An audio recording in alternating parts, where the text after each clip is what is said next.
Ok, salut les amis, on se trouve actuellement pour une nouvelle vidéo et on va parler tous de ce qu'on n'entend pas exactement.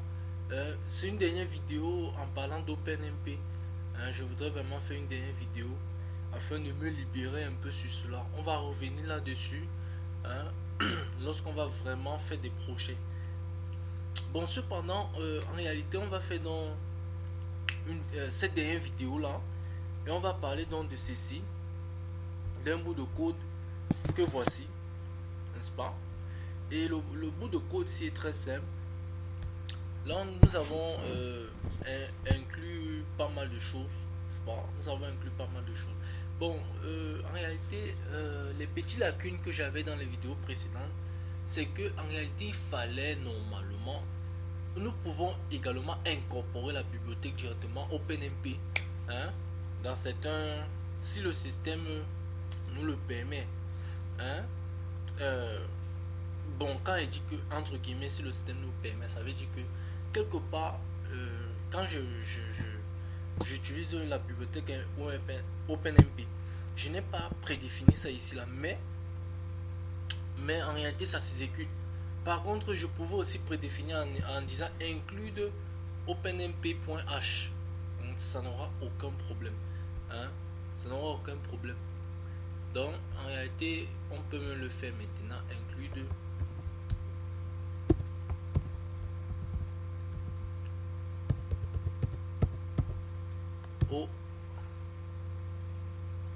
MP. Voilà. .h. Ça n'aura aucun problème. Bon, le programme s'appelle étude 1.c. Bon, j'ai créé ici dans le int main double. On a ici A qui est size. Non, la taille c'est size. La taille c'est 100. Je me suis donné, j'ai donné une taille comme ça qui est égale à 100. Et on récupère cela dans un tableau, hein, une structure de données dans un tableau. Voilà. Maintenant, qu'est-ce qu'on dit? On dit ceci. On dit for site. Hein? C'est-à-dire, on n'a plus besoin de définir i. On dit directement for site i égale à 0, i inférieur à size strictement i plus. Et là, on dit ici a i égale à b i égale à i. Voilà. Voilà comment j'ai fait mon petit programme. Puis je crée un parallélisme. Un parallélisme qui dit OpenMP, paralyse-moi tous les codes qui sont en bas. Paralyse-moi. Paralyse-les-moi. Tous ces codes-là hein, qui seront en bas. Voilà. Donc quand je crée donc cela, il va le faire. Maintenant, qu'est-ce qui va se passer? Je vais faire ici OpenMP hein, for pour dire que je vais juste utiliser le for. Je vais juste utiliser la boucle for et je vais mettre schedule pour dire que paralyse-moi cette boucle là hein, et de façon je vais dire de façon on va dire séquentielle, on va dire c'est l'ordonnancement, mais cet ordonnancement là sera en réalité séquentiel, ça dit que l'itération de 1, l'itération de 2, l'itération de 3, l'itération de 4, etc. jusqu'à l'itération de n. Le n ici là c'est vu comme le size qui est égal à 100, qui est égal à ça ici define. Voilà. Et le statique que j'ai mis là c'est pour dire que on utilise la variable locale hein, qui se trouve dans la boucle. Et la variable locale ici qui se trouve dans la boucle, ce n'est que i égale à 0. Hein, i égale à 0. Ce n'est que i, autant pour moi, qui va s'incrémenter. Voilà, c'est la variable locale. Et maintenant quand on dit no weight, ça vient tout bouleverser. No weight, en réalité, qu'est-ce que ça veut dire? Ça veut dire que le travail est fait de façon asynchrone. Hein? Le travail est fait de façon asynchrone. Ça veut dire l'autre travail, s'il a fini, il a fini, tant mieux. Si l'autre travail, il a fini ou il n'a pas fini, si l'autre, même si le travail est séquentiel, si l'autre a fini hein, et que l'autre n'a pas fini, et il est avant l'autre, hein, il se place avant cette chose-là, qu'est-ce qui se passe? L'autre ici qui a fini, lui s'en fout de l'autre, hein. Lui va s'en foutre de l'autre. Voilà un peu ce que ça veut dire. Il va s'en foutre de l'autre. Lui, il va faire son travail et il va finir son travail. Bon, voici comment on peut représenter cela. Hein? Quand on dit no wait, hein? On commence à appréhender que oui, il y aura le premier processus, il va prendre la valeur 0. Hein? Bam. Il prend la valeur 0 et il récupère le C0, le A0, le B0. Il les met quelque part, il les récupère. Le deuxième processus, lui prend la valeur 1. Il prend le C1, il prend le C2, il prend le C3. Voilà, il les met quelque part. Et vous voyez qu'il n'y a même pas de dépendance. Il n'y a pas de dépendance. Donc, no wait. L'autre travail, c'est vrai, le travail est fait comme c'était séquentiel, puisque c'est statique. Le statique veut tout simplement dire que on travaille avec la variable locale et le scheduler veut dire que ordonnance-moi le travail. Voilà. Hein, ordonnance-moi le travail. Et puis, qu'est-ce qui se passe donc? Le travail est fait. No wait, on travaille comme ça. Hein? Donc, il n'y a pas de blocage. Tout fonctionne bien. L'inconvénient seulement pour ces trucs-là, c'est qu'il peut avoir beaucoup de processus. Il peut arriver qu'il y a trop de processus et ça crée des inconvénients. C'est pour ce bout de code. Le deuxième bout de code aussi fait pareil. Il ordonnance de façon séquentielle, un truc de ce genre. Hein? On ordonne seulement. Et puis, on met tout le statique pour dire qu'on veut utiliser les variables locaux. Voilà. C'est un truc de ce genre. Et le dernier, on crée le parallélisme. Lui, on n'a rien créé, donc la computation se fait normalement. Voilà, la computation se fait normalement, tout simplement. Donc, c'est-à-dire quoi? La computation se fait tout simplement normalement. Quand on parle de computation, ça veut dire quoi? On n'a pas de processus qui a été créé, alors le travail va se faire de manière native. Voilà. Puisque dans notre code, on n'a pas créé de processus. Le travail donc se fait de manière native, c'est-à-dire sans intervention de processus que nous on a développé, hein, pour travailler sur la dernière boucle aussi, hein, pour travailler donc sur la dernière boucle. C'est tout. Pour travailler tout simplement sur ça, sur la dernière boucle. Voilà. Donc, je pense que et lorsque ça va travailler donc sur la dernière boucle, vous allez constater qu'on a vu cela en cours. Hein, il fallait normalement que je le précise. Hein, on a vu la décomposition. Voilà. Lorsque ça travaille, donc ça fait la décomposition. Et dans la décomposition, donc, qu'est-ce qui se passe? Hein, ça fait ce qu'on appelle la computation, c'est-à-dire ça fait ce qu'on appelle la computation. Voilà. Donc, c'est-à-dire, étant donné que ça décompose le problème, hein, ça décompose par exemple comme ça le problème, hein, ça paralyse de manière native, c'est-à-dire comme on a défini à la base, ça va paralyser comme cela, de façon native, sans qu'on n'a rien défini. Oui, c'est un peu comme cela que ça va se passer. Voilà. Donc, je pense que la vidéo a été bien appréhendée. Maintenant, on va exécuter le code pour voir. On va taper ici clair. Et là, on exécute ce petit bout de code là qui est étude C. On va faire ici, hein, le GCC.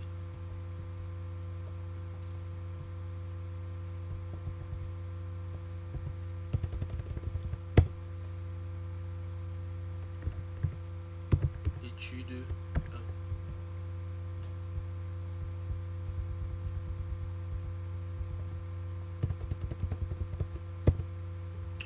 1. Étude 1. Là, on va mettre étude 1 C. C'est tout, non? Là, on va compiler d'abord le programme. Il n'y a pas d'erreur. Maintenant, on va runner le programme qui est étude 1. Voici étude 1. Hop. Voilà, voilà le résultat que ça affiche. Hein. Le résultat est complètement mélangé. Voilà, vous voyez un peu ce que ça fait. Le résultat est complètement mélangé. Donc, le premier va être affiché, hein, je pense bien, jusqu'à 100. Hein. Donc, 99, voilà, on va s'arrêter là, à 99. Et puis, qu'est-ce qui se passe? Le deuxième ici va commencer ici. Hein. Le deuxième ici va commencer là. Le deuxième va commencer.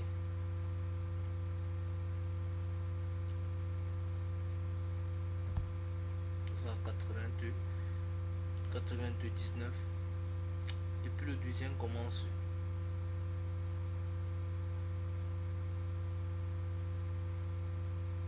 Le deuxième commence. Mais cela, qu'est-ce qu'on peut constater? On constate quelque chose. Ce qu'on constate, c'est quoi? Dans ce code-là, qu'est-ce qu'on constate? J'ai ici développé le A plus BJ.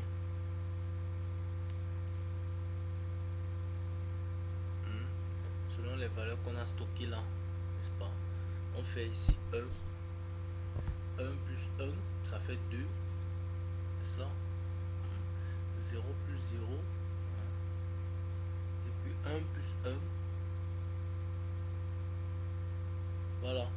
Donc c'est simple. Le code est très simple. L'objectif c'est d'afficher le D. C'est d'afficher le D. Voilà. Le D qui n'est que le résultat de tout cela. Bon. C'est très très simple l'objectif. Voilà.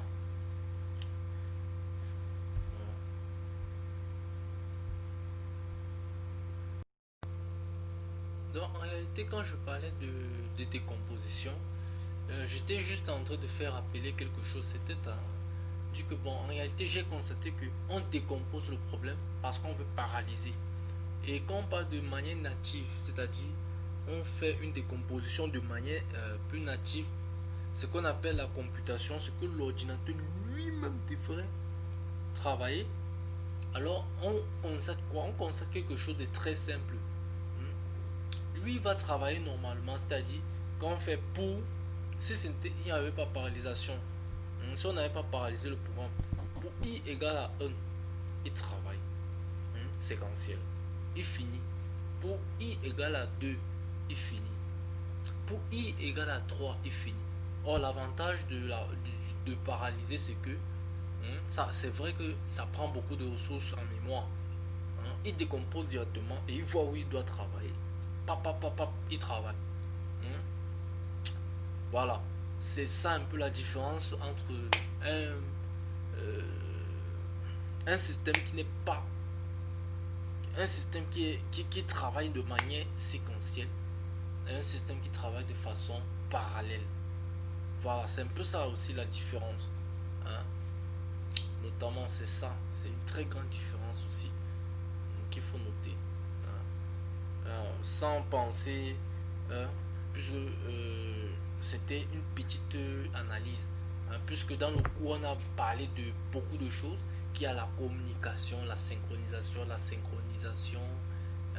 Il y avait aussi, on a aussi parlé de l'agglomération, du partitionnement.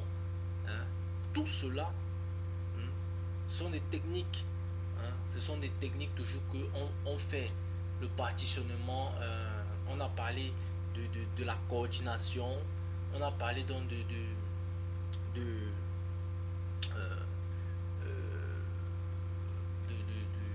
on appelle ça quoi, ce qui généralise tout.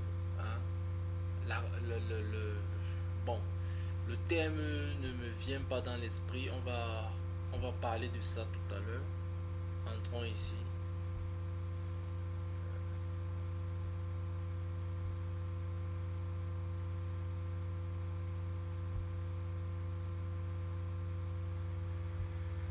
J'ai des petits documents en PDF là.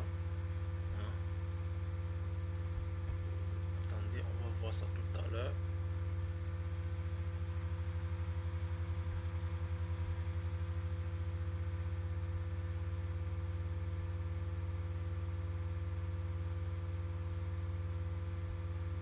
c'est pas ça. Donc en réalité, ce qui généralisait tout, on appelait ça, je pense que c'était il y avait la coordination, il y avait aussi l'agglomération, le mapping, le partitionnement, qui dit qu'en réalité, on pouvait donc partitionner. Il a beaucoup de liens avec la décomposition, le partitionnement. Et puis, maintenant, on peut les relier avec la communication. Surtout les cas des boucles là. Même dans le monde distribué, on peut les relier aussi parce que ça se voit dans le réseau informatique par exemple. Voilà. Et il y a aussi un autre cas qu'il faut noter, l'agglomération, qui est aussi une bonne conséquence de cette observation. Et qu'est-ce que l'agglomération stipule? J'ai fait un petit résumé. J'ai dit que l'agglomération, c'est on observe le niveau au niveau. L'agglomération se crée au niveau de l'exécution. C'est au niveau de l'exécution du parallélisme qu'il y a agglomération. C'est-à-dire l'agglomération vient quand il y a exécution. Voilà. C'est-à-dire il n'y a pas agglomération pour moi quand j'observe sans exécution. Donc quand ça s'exécute, il y a communication là-bas, il y a communication là-là. Directement, il y a agglomération. Voilà, il y a agglomération. Et puis, le mapping. On pense directement aux ressources, niveau matériel et ressources, et en réalité, tâches niveau logiciel. C'est ça le mapping. Le mapping, qui dépend donc des ressources qu'on choisit, au niveau donc des directives. Voilà. Donc ça dépend des ressources. Voilà. Ça dépend des ressources. Donc c'est ce petit résumé là. Le mapping. Il dépend donc de ces ressources là. S'il n'y a pas de ressources au niveau matériel, voilà. Le travail, ça sera seul. Le travail va s'adapter à une autre exécution. Voilà. Et là, le mapping va aussi se générer de façon autre. Voilà, ce qui était prévu à l'avance. Donc, c'est un peu ça le mapping. Donc, en réalité, c'est un peu cela. J'étais en train de chercher le document PDF qui m'a permis de vraiment comprendre ça. Je n'ai pas trouvé. Voilà. C'est un peu cela. C'est un peu cela le parallélisme. Donc, on va donc bientôt se quitter. J'aimerais juste voilà, c'était la collection, la communication collective qui regroupe tout cela. La communication collective, il est bien adapté dans le MPI, dans le monde distribué que dans le monde partagé, très bien adapté. Donc c'était un peu cela qu'il fallait penser à cela, sans compter les problèmes de blocage, d'interblocage, le problème de la compétition, voilà, problème de compétition, on appelle concurrence, voilà, sans compter ce problème de concurrence qu'il faut gérer généralement, surtout qu'on pense à un réseau informatique où en réalité il y a peu de ressources matérielles, et supposons qu'il y a beaucoup d'utilisateurs qui sont en train d'écrire des requêtes, qui envoient des requêtes, et qu'il y a peu de ressources matérielles. Comment peut-être le peu de ressources matérielles là peut gérer les requêtes là qui sont envoyées niveau qui sont envoyées à ce niveau. Voilà, il faut penser à cela. Donc imagine que deux utilisateurs envoient simultanément des requêtes directement au matériel.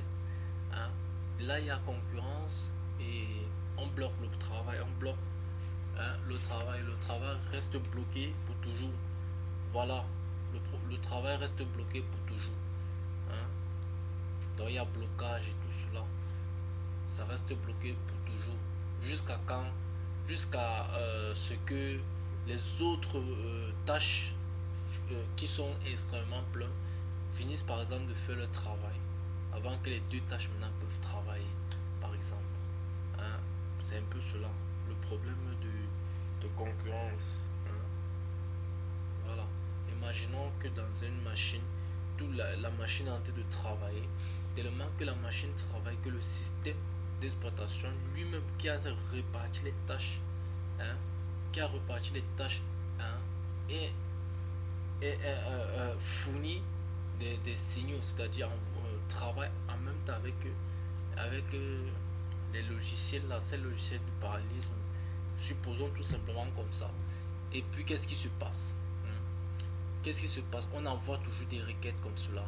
Le système sera incapable de pouvoir traiter aussi les autres requêtes puisque le travail est beaucoup à faire. Voilà, on appelle ça la saturation du réseau. C'est la saturation du réseau. Et là, le réseau est saturé. Il faudra donc résoudre ces problèmes-là. Je pense aussi que c'est pour cela qu'on a parlé de la fiabilité. Hein. On verra cela en sûreté des systèmes. Et je pense que le problème de mariage aussi peut résoudre cela. D'ailleurs, on verra cela tout à l'heure en sûreté des systèmes. Hein. Le problème de mariage. Pourquoi cela sert réellement. Et puis, on va donc se dire à ciao. Hein. À la prochaine. Ok.